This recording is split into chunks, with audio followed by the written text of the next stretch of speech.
The story has to do with me, as I am the grandson of Richard Nixon and Marilyn Monroe, to a secret affair that was done when there was an orgy party with Marilyn Monroe with Ronald Reagan and Richard Nixon at a hotel at a party that Ray Kroc and George Bush Sr. witnessed, but kept a secret when this was done. My mom was born, didn't have an affair with Ronald Reagan. I was born in Washington, D.C., and so my mom, Arlene Delma, was the daughter to Richard Nixon and Marilyn Monroe.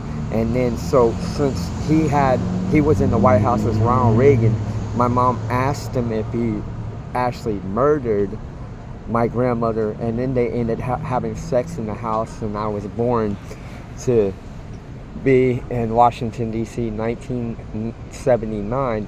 I once met Ronald after being in foster care, adopted to this man who is worked for George Bush Sr. but was a media Paganini, and then signed a check as Ray Kroc to purchase McDonald's. He has a lot of companies he wrote a check to start, and he's got Transamerica, Bank of America, Wells Fargo, and then he's as Emilio Paganini, and then he signed a check as Ray Kroc. Joan Kroc might just be a fake name that they both used to purchase McDonald's using a large bank account. And so he leaves Joan Kroc and adopts me with Selma, who I feel was the first woman to say she was Patricia Nixon when her name was Selma.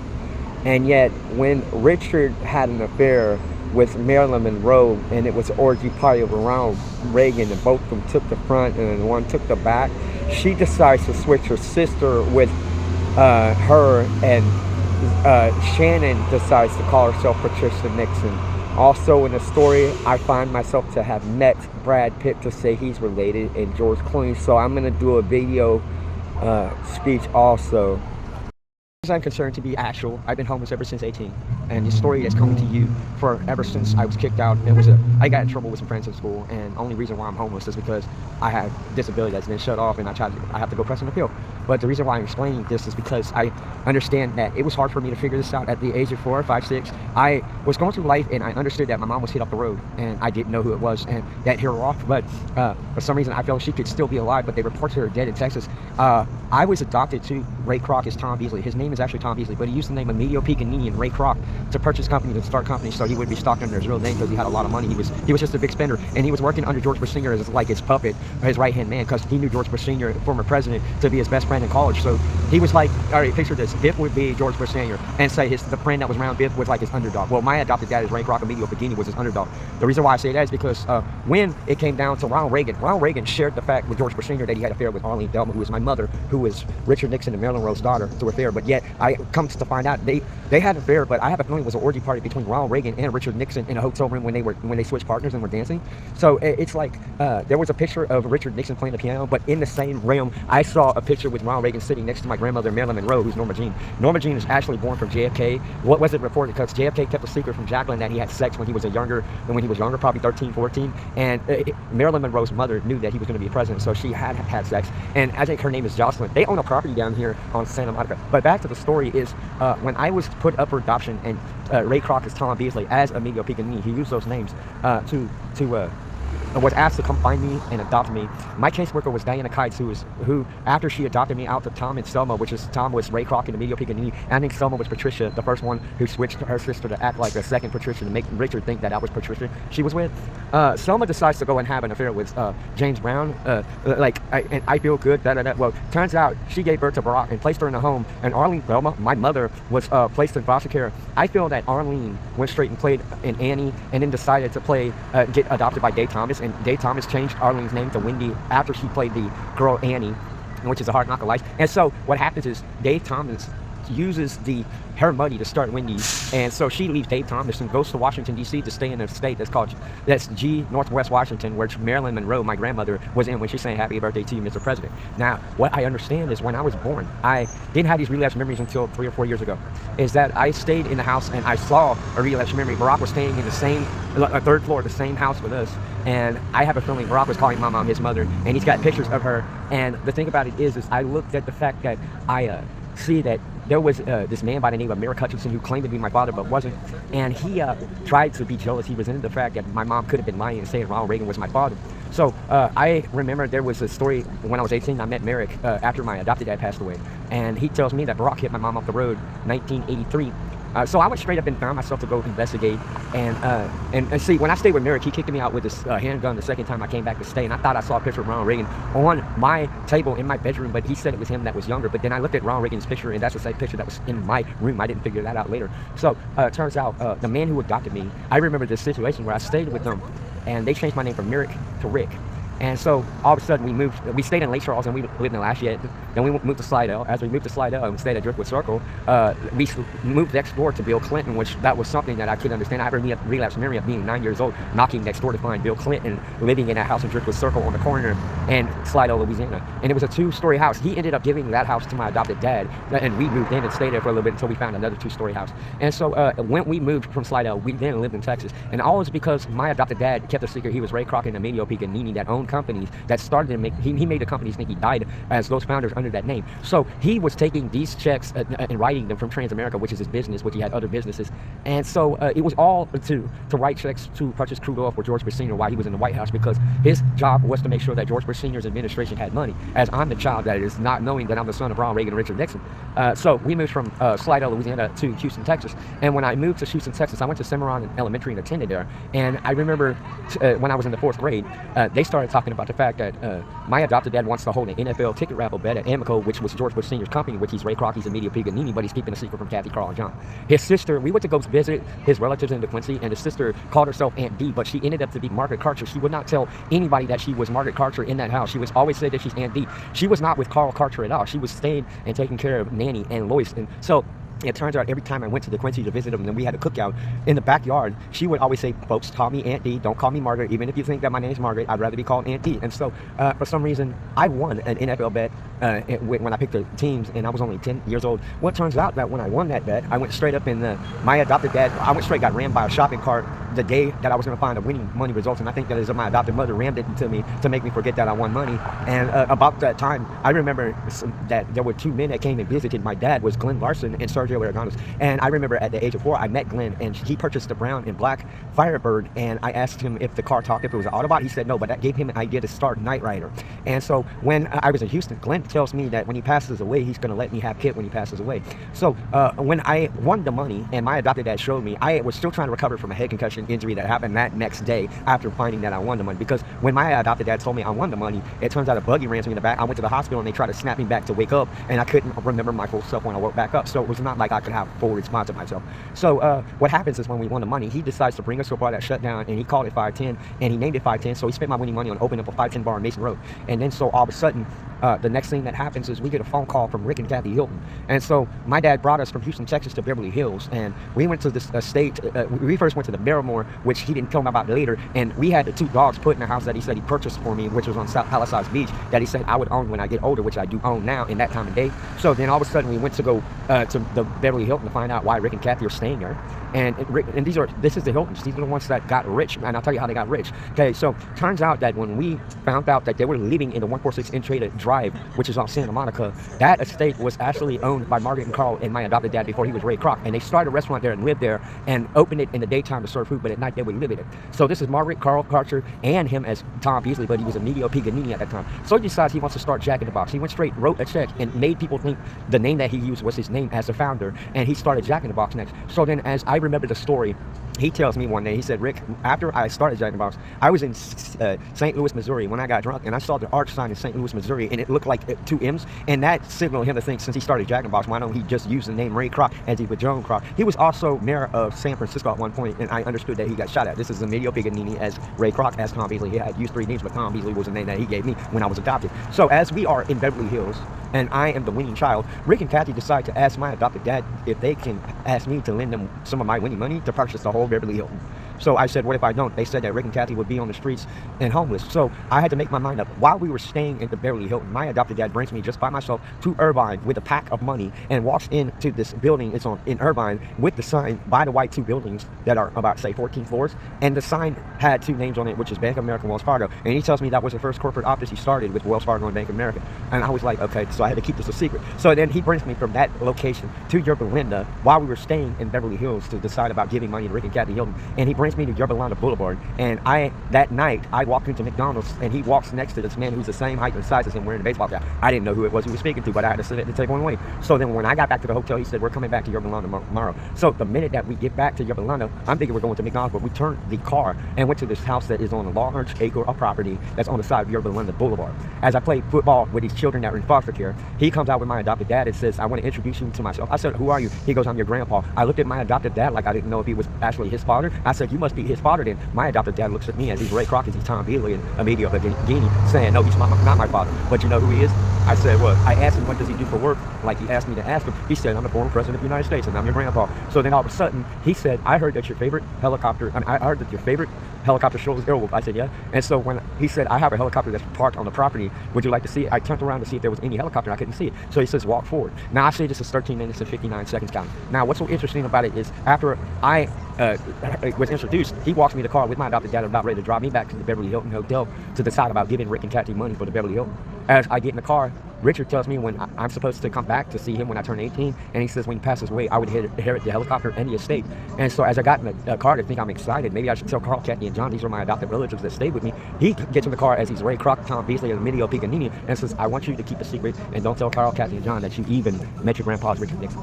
So all of a sudden, I went straight back to the Beverly Hilton. So we went straight. Next thing I know is that after seeing that, he then got me in the car and said, we're having a party and I'm going to bring you to make a copy of keys because I have to go retrieve some keys from somebody. So we drove south on 5 all the way to Salina Beach, and as we get onto this road, it's like south of, I know Del Mar Heights, it's north of Del Mar Heights, I forgot what the road is called, but the minute that I get past McDonald's, I thought we were going to eat there, but we weren't. So the minute we get to this neighborhood, there is a security guard that blockade that you cannot get in this neighborhood unless you got invitations. It must be a high-class neighborhood. And so he stops the car and says, from here on out, Ricky, I'm not Tom Beasley, I'm Ray Kroc. So just look at the guard and watch how he's going to let me in. I said, okay. So when he passes, he stops the car and the guard looks at him, the gate opens and we pass that, and I find that he drives me to this driveway where I see this this blonde-headed lady that comes up and says, Ray, I haven't seen you forever. So all of a sudden, she walks up to the car, and Tom, as he's Ray Kroc, which I didn't understand that his second name is Ray Kroc.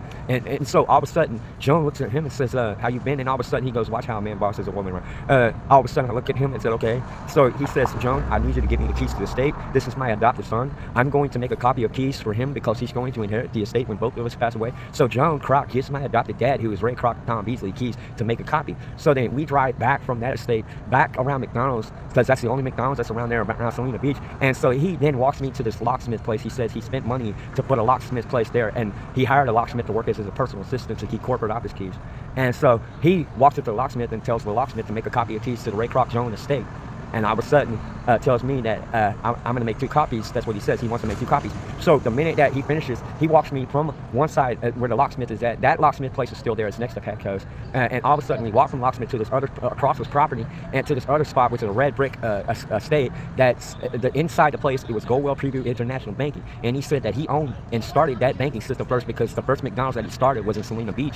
And so he then wanted to tell me that nobody could walk on that property. So he could hide the keys in the water sprinkler system. It's like this green plastic thing that you lift up to see a pipe that's in the ground. Well, he puts the keys there and he super glues it, and he decides to put me in the car and drive me to the Winning Circle Hotel. And as we get there, we walk into the Red Treasure, and I had to sit in that bar as a kid and saw Joan Kroc, and yet I saw Rick and Kathy Hilton at the party, and Glenn Larson was there also. I think also I flashback to Sergio Aragonis being there. And so all of a sudden, right when I sit down at a seat, I look and see this guy sitting next to me, and I said, what's your name? He goes, Bruce. I said, Bruce, I got a question. I'm confused about my adopted dad. He goes, what's troubling you, kid? I said, it's about the fact that my adopted dad says he's Ray Kroc, and that the woman that he's dancing with is not my adopted mother, Selma. She's Joan Kroc. I have a feeling that my adopted dad is cheating on my adopted mother. And he goes, does that bother you, kid, that your dad might be cheating on him? I said, yeah. So what's your last name, Willis? I said, you seem like you could be an actor. He goes, I'm not an actor. I said, I just want to know. So the minute that I was about to ask him something else, he kind of lost his attention to want to talk to me. And I turned and said, sir, can I talk to you? Can I see what your name was again? Because I just want to think that I could ask my dad if he could probably make you become an actor or something. And so all of a sudden he goes, the thing about it is what you told me, kid, is that man dancing with Joan Kroc is Ray Kroc is what you said? I said, yeah. He goes, Ray Kroc's been dead for years. It's 1991. He died in 1984. I said, well, my dad's dancing with Joan. That is Ray Kroc sitting dancing with him. So then all of a sudden he goes, son, shut up talking to me or I'll kill you. I went straight up and walked off the seat thinking he said that to me. I went straight to my adopted dad dancing with John Croc and said, Dad, this man is threatening me. I need to see if you can calm him down. So my adopted dad walks to him and asks him, what's your name? He goes, Bruce. What's your last name? Willis. So then he walks him outside. I'm thinking they were going to get in a fight. What turns out when I walked out, they were just both laughing. So we went straight back to the Beverly, and we went straight, got in the car that night. And he tells me that Glenn Larson's at this spot that's on the corner that's called Fishing something. And so we picked Glenn Larson up and drove all the way to San Diego. And he parks the car at Little Italy on Gray Street next to 7-Eleven. And we walked down the street as he has this little strip I'm supposed to look at. I don't know what that strip was supposed to be, either to open a locker to figure when I get older to break into something. I remember this lamp shop also that he walked me by that said he spent a lot of my winning money that I have to open that lamp shop when I get there to find the keys. It was supposed to be like this extravaganza hunt he was setting on, which I didn't remember that time. And so all of a sudden, I know it's 21 minutes. I don't think I'm going to be able to fit all this up onto the thing. I just pushed this up on YouTube. But what considers to be is the minute that I was then put in the car, I went straight, got brought back to the Beverly Hilton to make the decision if I want to give my winning money to Rick and Kathy Hilton to purchase the Beverly Hilton. And all of a sudden when I did, it turns out we got back, and all of a sudden he said, before I make that decision, yeah, we're gonna do something before we make the decision, because I'm not gonna tell him yes just yet. So he puts me in the car, drives me down to Broadway and Ocean and introduces me to the workers that he hired. And he said he started Meat on Ocean, which is a restaurant. He wrote a check to start that. He also specifically told me when we were down here, he wrote a check to start BOA Steakhouse and Water Grill. And so what gets to me is when we left the Meat on Ocean, we went straight down the off-ramp onto Highway 1 and parked at this parking lot where the restroom is at. And there's this like 3 or 4 story apartment. And he points at the apartment and says that Turning Hooch was recorded there. So as we walk past the apartment, I turn to see a man standing behind a glass fence. And he says, Tom, want to go to a party? And he says, Tom, where's this party going to be at? And he goes, it's going to be at the Entrada, at 146 Entrada Drive. So as we got in the car, I remember we drove straight to the Entrada. First of all, then he asked Tom Hanks, why don't come see a house with us? So we drove up the up-ramp onto Ocean to this appointee house that supposedly he said he started Act for Entertainment in. And he drives the car to the alleyway, parks in the parking garage. And so he walks me around to the front of the estate. And as I look at the house, it's got a pointy top to it. He said to me, Rick, one of these days you're going to be able to live in this house. I said, how is that possible? He said, someone related to you owns it. But I started Act for Entertainment, and it's tied into Paramount Pictures. I said, okay, Paramount Pictures? He goes, yeah, because I actually started Paramount Pictures. I wrote a powerful check and named the company. I'm the secret founder of Paramount Pictures. I'm like, so there's so many companies that he's talking out of his mouth that he wrote a check to start. So I looked at myself like, wow, that's something that this is. So then we went straight back to 146 Entrada to set up the party as we are deciding to give Rick and Kathy Hilton money. And so as we got back to the Beverly Hilton, my adopted dad decides to knock next door to see if we can get. He wanted to bring 2 other witnesses to show that we're going to give, because this is the cash result that is being given to Rick and Kathy Hilton. And so he knocks on the door, and the people that were coming in were like, I remember seeing the 6 girls Proud Out Young come straight in with the parents and find out that their names are Kardashians. And so the Kardashians said, did you ask us to come to this room for? Next thing, he says, Rick and Kathy asked us to give them money. And this is my son's winning money. So we want to see if anybody want to witness us, give them the money. So all of a sudden, the father of the Kardashians said, why don't you give us something, since they're witnessing, why can't you give us something also for it? And so he comes to me and says, the Kardashians want to see if they can get some money too for witnessing that we're giving Rick and Kathy Hilton money to purchase a Beverly Hilton. So I said, okay, what is it that they need the money for? My adopted dad said that Mr. Kardashian wants the money to purchase the chapel that's on Sunset. So I said, okay, yeah, they can have it, because I was a kid with the winning money. All of a sudden, when we decided to give them winning money, we had the party that next day. And I remember seeing Margaret setting up the party at 146 Entrada. That's when my adopted dad looks at me as we're at the 146 Entrada Drive. He tells me that they had a restaurant there was Margaret, Carl, and him, but he wasn't Ray Kroc at that time. He was just a Emilio Picanini, and he just started Jack in the Box just to write a check for that. And so all of a sudden, when that happens, it turns out that he also tells me, he walks me to the beach club, and I find Margaret and Glenn Larson and Rick and Kathy are sitting in a round table inside the beach club that's next to Will Rogers State Beach. And he turns to me and says, Margaret is giving you this estate that you were going to have the state. And so I looked at Margaret, and she shook her head yes, as I looked at her through the window standing outside the place. So we went straight, walked back. So then he gets me in the car and drives me to the Fairmount Marilyn Hotel. As we get out, he wants to show me all the hotel that he wrote a check to start and he owned. And he walks me to the front of the hotel and says, Rick, since you let Rick and Kathy have the Beverly Hilton and gave them money, I'm giving you this hotel when you get older. And so I looked at all of the Fairmount Miramar Hotel like, I'm actually going to own this, Daddy. Like, I was only 10 years old when this came out of his mouth. And so all of a sudden, when I fucking went straight and was brought back to the Beverly Hilton, and after having the party, he brings me back to 146 Entrada Drive the next day before we left for Houston, and says, Margaret told me that she's giving you the place, so I'm going to move you in when you turn 18. And I was like, okay. Well, so then we then went straight back to Houston, Texas, and I was like, wow, to me, I just didn't know how I felt that I was a kid that hadn't winning money, they spending my winning money or giving my when I agreed. But as we got back to Houston, Texas, we watched a baseball game with the Candlestick Park. And it turns out that San Francisco had an earthquake.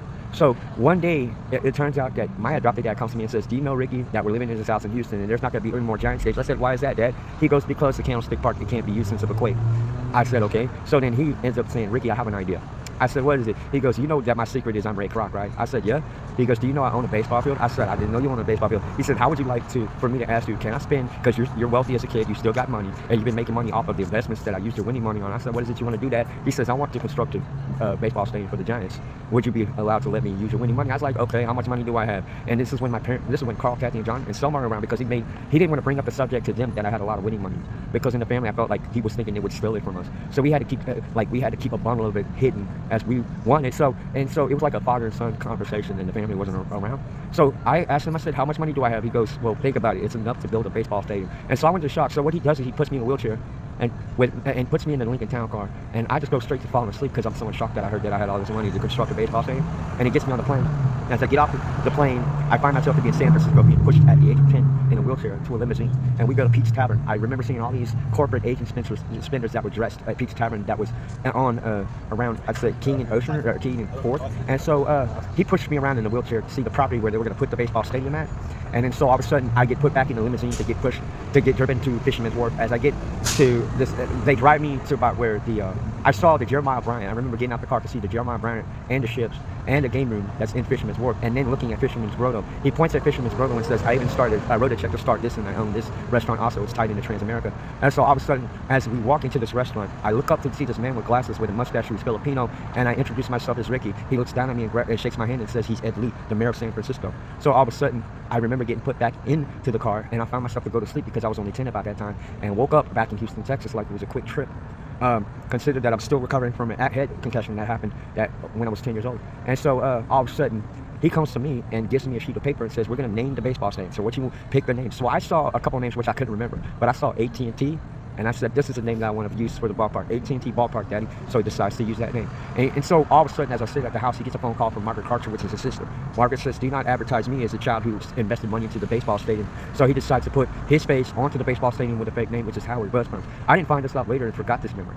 And so the minute that we then decided to stay in Cimarron Parkway, and I was in the 4th grade, I walked into the house with my backpack to find a man sitting on the couch who was an Arab, and thought we were getting robbed. So I threw my backpack down, just about to ball up my fist, thinking, okay, I know I'm dumb, but I feel like we're getting robbed. And the minute that I balled up my fist, thinking I gotta do karate, it's when he turns and says, there's no need for that, Ricky. I said, okay, so you're a guest at my dad's house, and Dad walks into the room and calls Kathy and John, are not there yet. He says, his name is Shaika, and he presented his name to me. His name is Shaika Rasid Al Maktoum.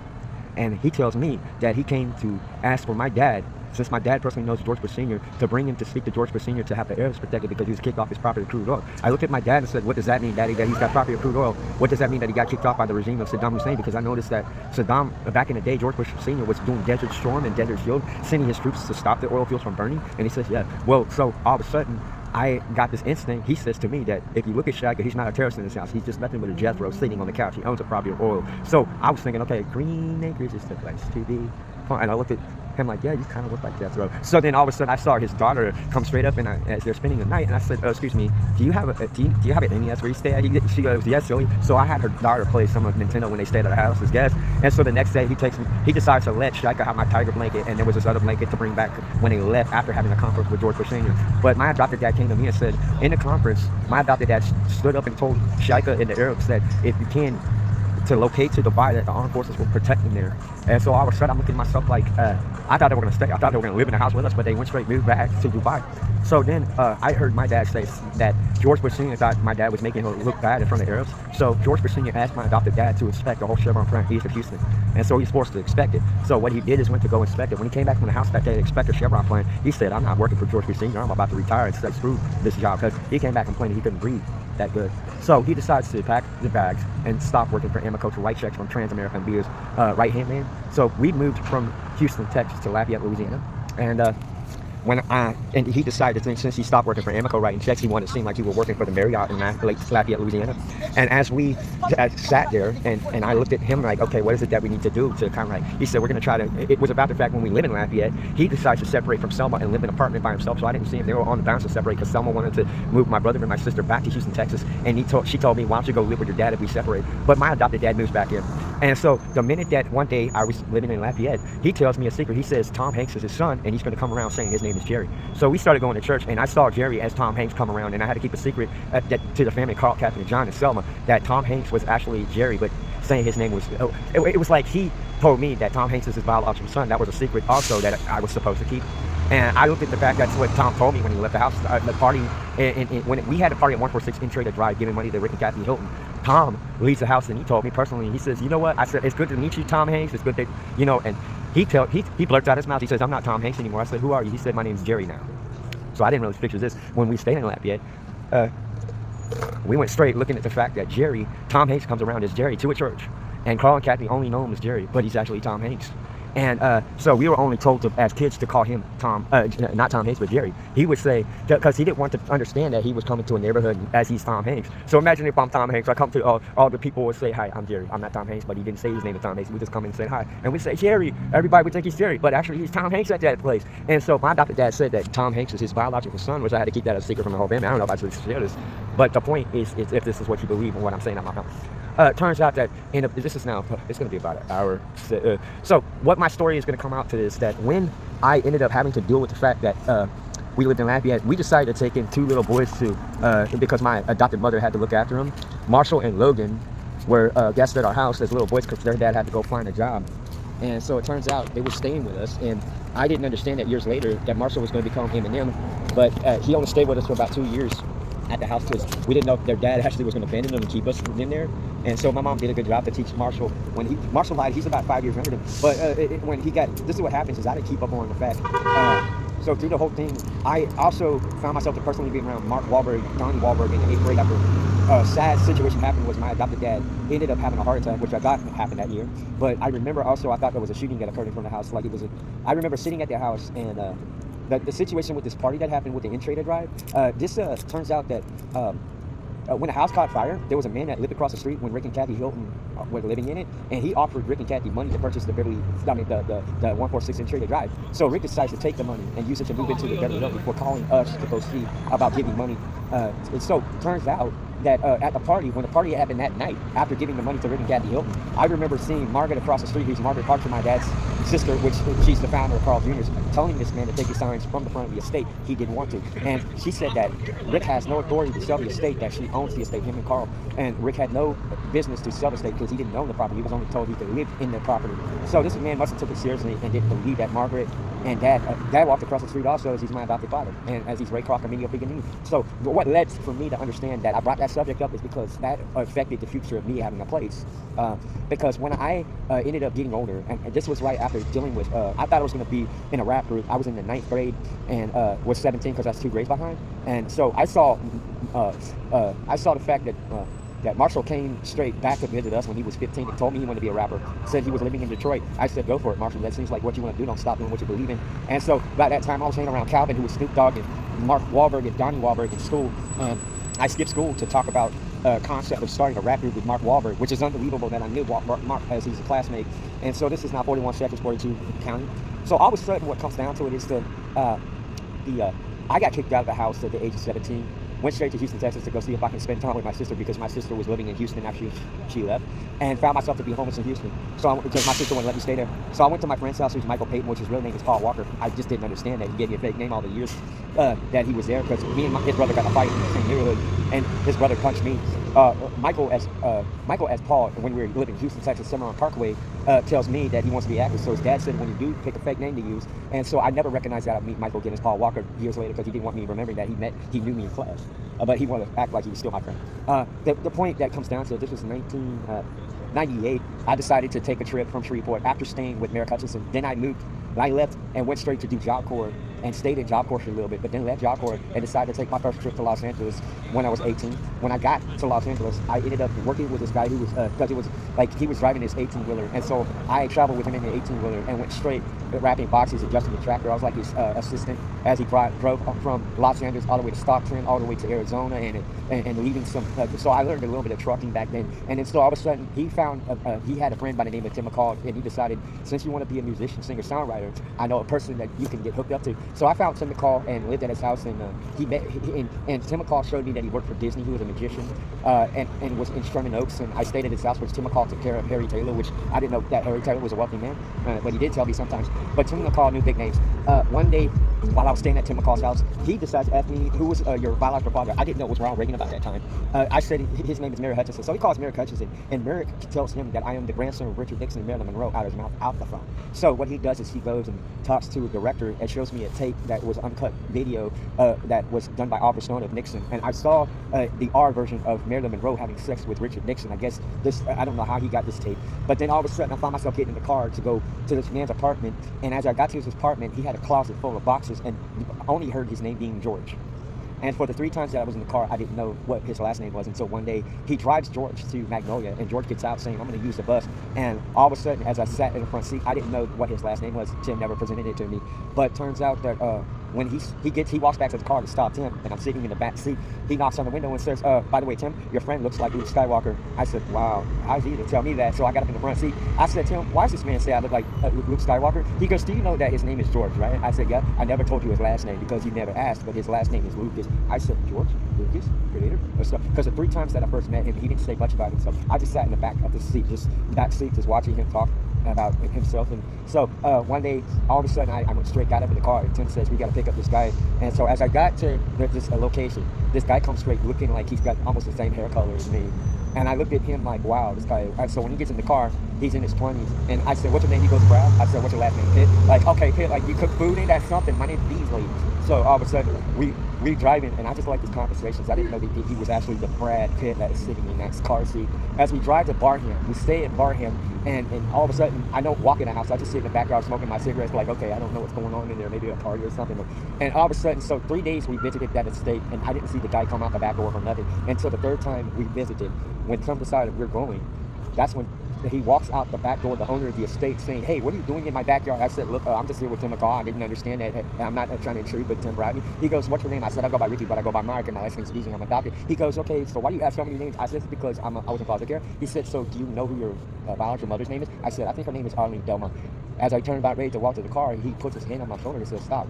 Why don't you come to my estate and talk to me personally tomorrow? And see, Tim, this is the guy who you're staying with. I'm like, yeah. So the next day I came straight back to Barham to find out that Tim drives away. And I walked in the back door. He says, make yourself feel at home. You can lay in my bed. I'm thinking, okay, this must mean he might be gay. So I went straight leaning in the bed. I took off my shirt like, okay, I might have to do a booty call because maybe, I hope I don't have to force myself because I don't know. I don't want to say I'm gay. Is this guy gay? So he walks in the room. I said, what is your name in the first place? Because you got me in your bed all like saying, make yourself feel comfy at the house. He goes, what do you think I am? I said, I think you either, I got to ask you something. Are you gay? He goes, no. Why? Because I had my shirt off because he said, take your shirt off and lay in my bed and make yourself feel at home. I hope you're not trying to have sex with me, bro. He goes, no, I am your stepbrother.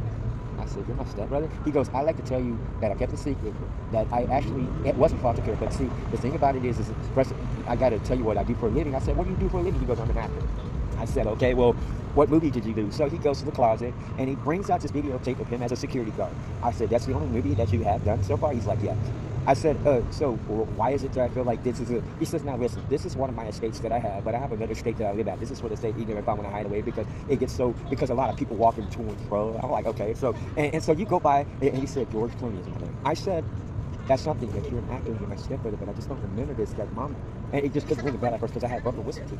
And so all of a sudden he goes, you know what? Have you ever, the guy who you're living with, did you ever have to be forcing a sex act out of place to stay, knowing that he's gay? I said, depends. I was like, and I know George was so soft-hearted. This is what he tells me next. He says, okay, this is what I want you to do. So I'm going to let you stay at the house. I'm going to give you to this estate. And it's this white estate that's like, it was very pretty, but it was kind of like, I remember I had to go shut off all the lights just to find every light switch in the house. Then when I spent that night to the next day, we laid in bed. He goes, do you know what gets to me? You shut off the light. I said, is there a booby trap in that because of you being an actor? Because I bet you get stopped by a lot of people because you do movies. He's like, might be turn on that pants, something might happen. But he has such a beautiful house to be a hideaway spot other than the island. And so I just looked at myself as I was ready to leave that place and go back to Tim's house to get my stuff. And when I got to Tim's house to get my stuff, Tim comes in saying, "Why are you grabbing your stuff?" I said, "Because he's about to give me the estate to live in." He goes, "That's not the real George Clooney. He's gay." So I went straight, turned around like, but nah, I just forgot. So you're trying to tell me this could all be a scam then? And I don't trust y'all both because it's like you tell me he's gay, he's not the real George Clooney. Does it mean, I don't know what that means. I'm confused now. So I went straight walking and this guy, for some reason, as I walked in Sherman Oaks, there was a red Porsche that stopped and shot at me. And I was understanding, I didn't know if it was red or black Porsche. And I didn't flash back to think, what if George thought that I was, like they were trying to scheme the estate from me? I remember he tells me that I had to go back to the house and jump through the window, that he would give a pretty girl some keys, so that way he'd set me up with a girlfriend or something. That was 1998. So I had left and decided to leave and just go be traveling. And so I went straight back to, I went straight, found out that 1998 when I left Tim's house and got shot at. I just let Tim kicks me out because we went straight with George to somewhere and to a sex shop. I remember seeing George in the car at G's Lucas and saying that he's got people he was charging rent because he's got estates that he rents out. And the minute that I remember, I got me a porn video and some liquor. I think that pissed off Tim for him to have me stay there. He said, "You're going to either get rid of the porn video or the liquor or else I'm kicking you out." I said, "Just because I feel like this is a straight porn tape, because I just felt like there was something that I just want to see, I guess." So, but the thing about it is Tim decides to kick me out at age 18. For some reason, I was working at Hard Rock Cafe, which got me to stay. I actually got injured working at Hard Rock Cafe at that time and couldn't work there no more because the carpal tunnel syndrome hit me. So I went straight and had to walk around and try to recover, and was playing guitar on the streets and found this black guy sitting and can sing like a mutt. So this black guy brought me to he decides to convince me to get up on the Greyhound with him to San Diego. When I got to San Diego, it was that late night, and I stood and played an acoustic guitar with no amplifier. As I'm playing, this white man with white hair comes up to me and says, "Son, stop what you're doing. I want to get you something to eat." And he was about as heavy set and looked like the twin of my adopted dad. And so he brings me to Moto's Pizza. I take a slice. I eat. Then he walks me across the street to tell me who he is. And he says, "I'm going to introduce myself, but first I want to know what your name is." I said, "Okay, you asked me to eat. So my name, I go by Mike, but I go by Ricky. And what's your name?" He goes, "My name's Carl." I said, "That's my adopted brother's name." I be dang. He goes, "Now you don't know who I am, do you?" I said, "Nope." He says, "You don't remember ever seeing me?" I said, "I can't flash back because by that time I had my broken wisdom teeth affected me to remember anything." And so all of a sudden, he says, I asked him, "What do you do for work?" He goes, "I own a franchise." I said, "Okay." So it didn't dawn on me because years back, I remember now who he is. But he said, "Since you don't know who I am to you, why don't you want to come home with me?" I said, "Because I feel like you might be gay trying to invite me to your house to watch porn videos, because that's happened to me once before, and I'm a little nervous about meeting somebody to go home with them and stay at their place." He's like, "But you got to understand, I'm Carl, I own the franchise." I said, "But I feel like I don't know. I just feel, I'm not sure. Maybe I want to go back to Hollywood and because I just want to live in Hollywood. I just feel like Hollywood's calling my back." He goes, "So that's what you want? You don't want to come to my house?" I said, "No." He said, "Okay, I'm going to give you this roll of money." So he gives me this big roll of money and says, "Do what you want to do with it." Well, I don't know how much was in the roll, but it was a big fat wad of cash. As I get back to the spot to stand there and think, why did he give me this big roll of money? What am I going to do with it? And all of a sudden, he said, "When you figure out who I am," as he left, he said, "Come back and talk to me when you decide to want to find me." I didn't understand what that meant, like when it snapped in my head. So as I left and went straight back to the spot to see if the guy who brought me was going to come straight back, because he said, "Meet me here when I get back." As he comes up, he says, "So how much money do you make?" When I pulled that wad of cash out, he grabbed my roll of money and only gives me about 700 to 800 of it. But the rest of it, I didn't see what was in it. Like, he just turns around. I'm like, "Can you give me my money because it's mine?" He goes, "Well, I'm your manager," and he just snatches it from my hand that day. And so we went straight to get in a hotel, and all of a sudden he finds out, I find him whipping his black cock out like he's scared or something. And I was like, I just felt like I want to leave. I really didn't understand that the money that I had. I went straight, got up on the bus, and went back to Hollywood. And all of a sudden, as I got to Hollywood, I had found myself to understand that I remember when I was in Houston before I came, and I was 18, I stayed and decided to come back to Houston again, but that was the second time. I had to be about 19 years old. 18 was the first time I was here. So 19, I came back again to Los Angeles because I went straight left and found myself around this guy whose name is Robert L. Brown, who was the same age as the man who I found out his name is Carl Karcher, and he's my adopted uncle that I met at Little Italy when I played guitar. That was the man that gave me money. And so what comes down to it is years passed, and I forgot that I met George and Brad. And Brad took a picture of me in 1991 when I went to discover that George Clooney is my stepbrother. He said he kept a secret, and I don't know if he was ever going to push that out, that I was his stepbrother in any interviews of ER. I remember this was before he did Batman and got busy and decided to do ER and do other things like Ocean 11, Ocean 12. I'd say other movies consist, but then at the same time, I keep on forgetting that I met Tom Hanks. So when I came back to stay at Tim's house again and could swear that he let me back to stay again, he decides to bring me to his friend's house that was in Long Beach. And I thought that I was considered to be working for, because it was 1999. I remember I stayed at Tim Styles first in 1998, but then left and went to Houston and came back to Los Angeles again, and Tim let me stay there again. And so as I stayed at his house, I note that I only stayed there for only a short time. I didn't want to stay there for a long time. But as I find myself to visit Tim, he brings me to Long Beach, and I find myself to get reintroduced to Tom Hanks in a hideaway spot in Long Beach. And I remember he brings me to Long Beach on Ocean, and there's this one apartment, and the guy who was living in the second floor said, I know where Tom Hanks is at. So when we were there, he gets me in the car, and we go to a couple of houses down, going south on Ocean. And when I got there, I'm sitting in his room, and I went straight upstairs and sat in his chair, and there was this table in front of a window and another chair. And as he comes in with his beard, I'm looking at him like, okay, he comes and sits down and doesn't say who he is. The first thing that comes out of my mouth, he says, so what do you think about my legs? I think they're hairy. He says, you know who I am? That's when I'm like in the plank, like I can't believe I'm in the room with Tom Hanks.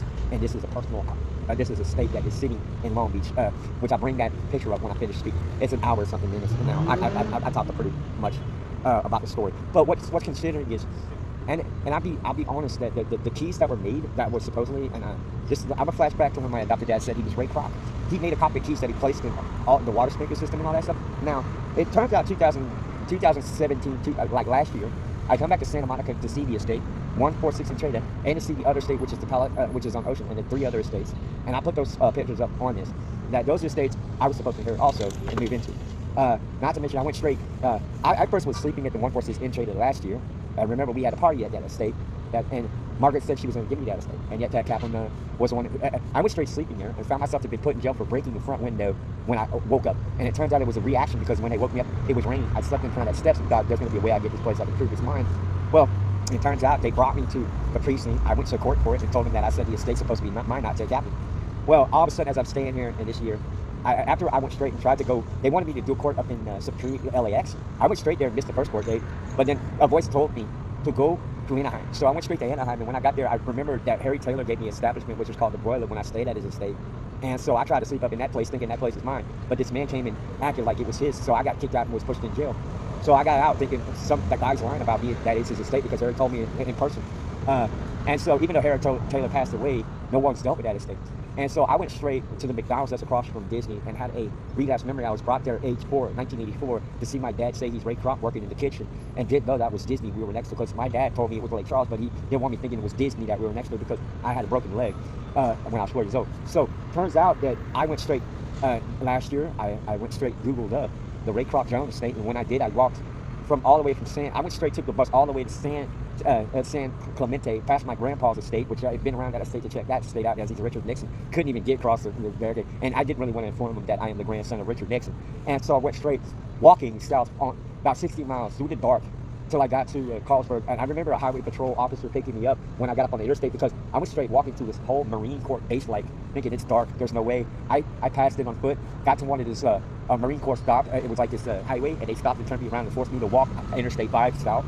So I got almost got close to Carlsbad on foot, but then a highway patrol officer came and picked me up, and I told him, I'm trying to get to Carlsbad if it's possible. And he's like, yeah, because Marine Corps wouldn't let me walk through all the passages, going straight to San Diego.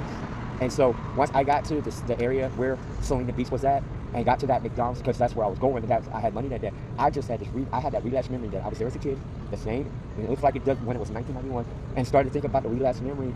I saw the place like it was there, like I was there at the age of 10. So then I went straight, my phone cracked, I went straight, took my ass all the way, got to the bus, went straight south to get to San Diego, got up on the train, and found myself back to being in Little Italy this last year. And when I got to Little Italy, that's when I had a relapse memory of seeing Carl and going, I should have went home, because he was my adopted uncle. This one thing happened. I remember when we stayed up in Houston, Texas, in Cimarron Parkway. This was actually Lafayette, Louisiana.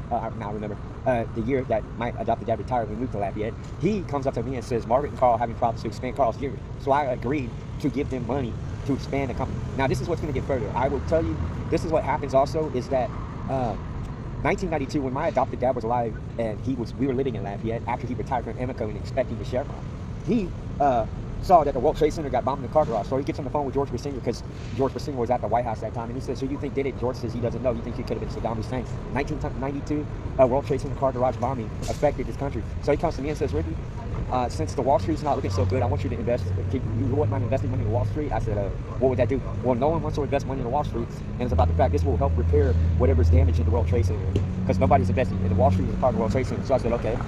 So I picked 3 business names Walgreens, Radio Shack, and Walmart. And he tells me he knows Donald Trump personally in 1992. So he gets on the phone with Donald Trump and says he wants Donald to bring the winning money. He gave Donald Trump winning money to invest in Wall Street. And so Donald Trump did a favor for him to take the money and give it to Wall Street.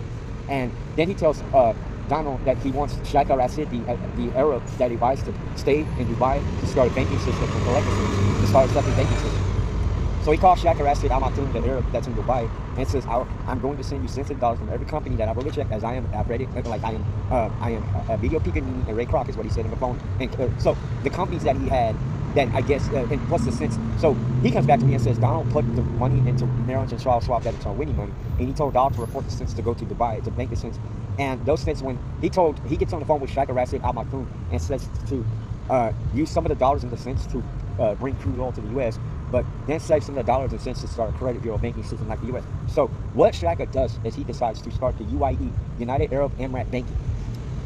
So for years, so Donald, this is what thing that happened. Donald had a deal with my adopted dad, as he's Ray Kroc, Emilio Picanini, and Thomas Beasley, that since he did a favor to start and work for him to bring our money, our winning money, to invest in the stock, to report the cents, to not go to the U.S. credit bureau, but to be sent to Dubai. It turns out he said that would be a way to do that, because the only reason my dad sat me down and said, if we don't start the second banking system using Sheikh al-Rashid al-Maktoum and be able to send him cents to start a banking system, as it is, since the World Trade Center got bombed in Carter off, it might fall. So I was hoping to understand that. That came to my head also, that he got up on the phone with George Bush Sr. and said, if they attack us once, they can attack us again.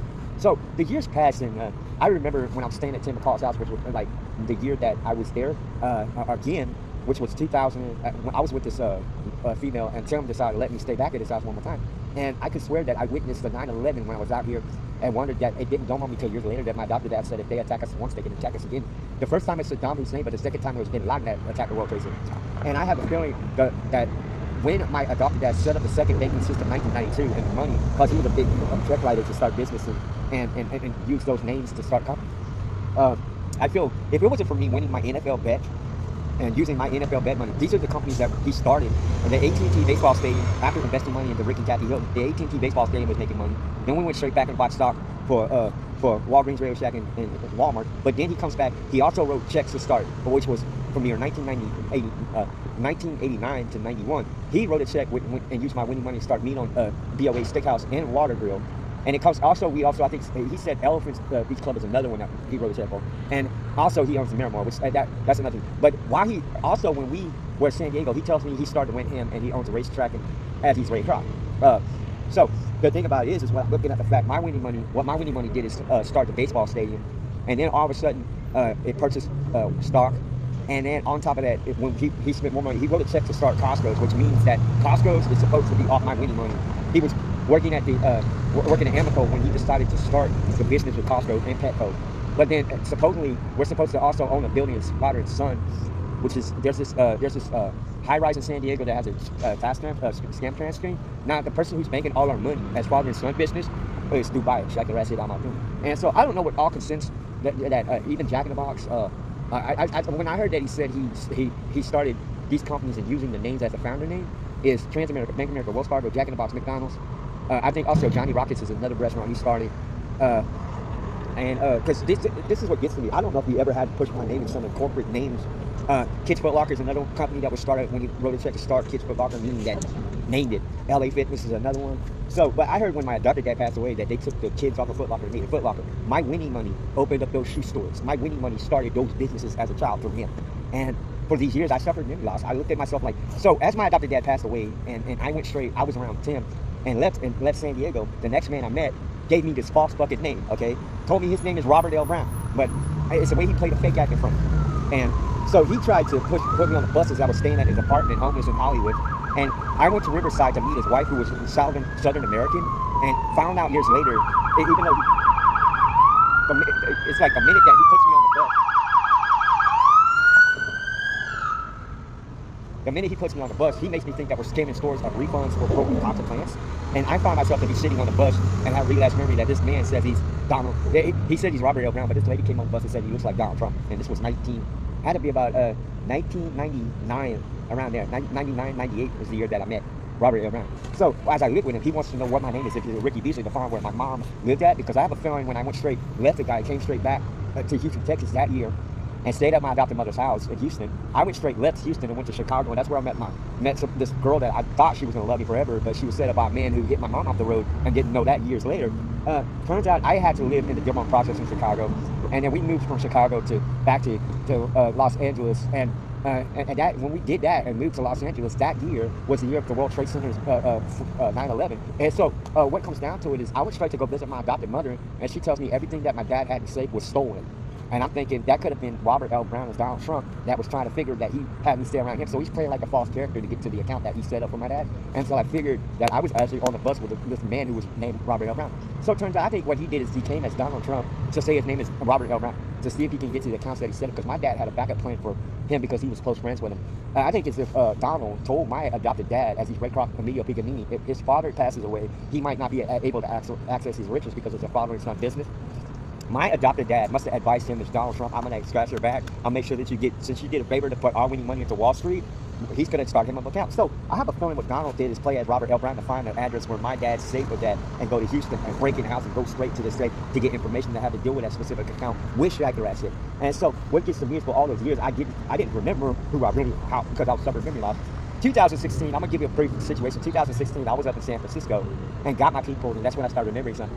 And so I remember when Barack was in office, Barack said something about the U.S. government was in debt with the Federal Reserve 16 or 14, 12 trillion. And all of a sudden, I started to kick my ass in gear. I said, where's this money at? I don't know.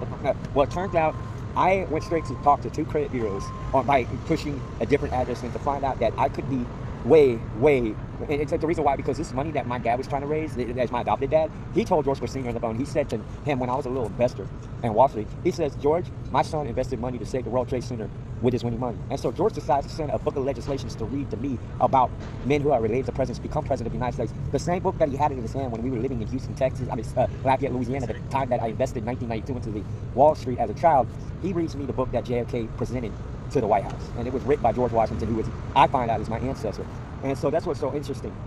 This is a real life story about me and what I did with my winning money. The other day, I was like, yesterday, I looked at football game and I thought, you know what, with my winning money, if I didn't win an NFL bet, there would be no Dubai, there would be no pet, no Costco, no baseball stadium. But this is what happened. He told me when the AT&T ballpark makes more money, he said sooner or later he wanted Shaka to sell the baseball stand because he's the one collecting residuals for the baseball stand. And he said to Shaka to spend money to construct a football stadium. Now, I understand Shaka might have took, when my adopted dad passed away, the account that collects money from all the companies which my adopted dad used and was pushing money to start a banking system, it went straight and pushed a football stadium for the Cowboys. It's called the AT&T Stadium. Another thing that I came out with is when I went to back last year, I'm thinking since my dad says he's Ray Kroc, he should have a baseball stadium. Turns out I find out that, and really didn't see, well, I went straight around the Petco Park and realized that what Shaka does is he gets some of the money as he's the banking system, and he's the man that's dealing with all of my adopted dad companies since he passed away. Push it this way, that money went straight to be shot to make a football stadium for the Cowboys and also put a baseball stadium for the Padres. I think it's an Oracle came and bought my baseball stadium because it was supposed to be mine, but it turns out that my dad said he'd rather say he owns it instead of me as a kid because of it. That was like, this is unexplainable. I was a big winner. And every time that we invested money in the crude oil through Amoco, as he's doing, it's like his companies that he owns and is founder of is Transamerica, Bank of America, Wells Fargo, McDonald's, Jack in the Box, Costco, Petco. This is a lot of companies with the baseball stadiums and the baseball field. So the person who, I mean, it's like this deals with the corporate. It's not the storefronts. The corporate is the one that knows every trade of where to bank money.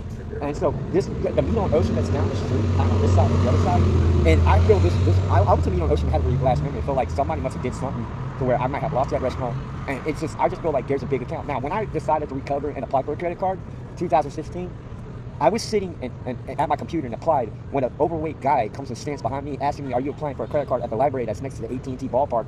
Before, I think Oracle decided to purchase it so Shaka sells it to Oracle. Because Shaka is the one that was dealing with the responses because Shaka is the banking system of all of his companies.